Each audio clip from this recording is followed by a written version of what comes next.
Good morning, and thank you for joining us for today's Daily Market Outlook.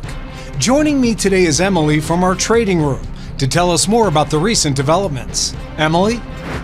Gold extended its retreat from an all-time high as appetite for riskier assets improved after President Donald Trump said he has no plans to fire the US Fed's chief and also signalled progress with China on the tariff front. Wall Street stocks surged on revived hopes for progress in the US-China trade dispute and President Donald Trump's assurances that he has no intention of firing Federal Reserve Chair Jerome Powell, soothing fears that the central bank could lose its autonomy. Bitcoin became the world's fifth largest asset by market cap, reaching $1.86 trillion and overtaking Google.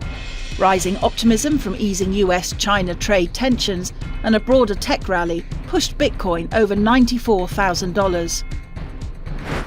The euro-dollar pair edged lower in the last session. The Williams indicator is in overbought territory. The Bitcoin-dollar pair traded sideways in the last session. The MACD is giving a positive signal. The sterling-dollar pair traded sideways in the last session. The MACD is giving a positive signal. The Aussie-dollar pair edged lower in the last session. The MACD is giving a positive signal. Stay informed with the economic calendar for the next few days, which includes a blend of high, medium and low impact events. Each data release will contribute uniquely to the market outlook, helping shape investment strategies and market reactions. The impact of these releases could be far-reaching, affecting a wide range of financial instruments.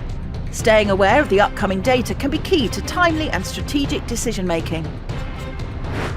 We hope that you've enjoyed today's Market Outlook. On behalf of all of us here, we wish you a productive trading day. Be sure to log in tomorrow morning for the latest news and events from the financial markets. Your trusted choice in online trading.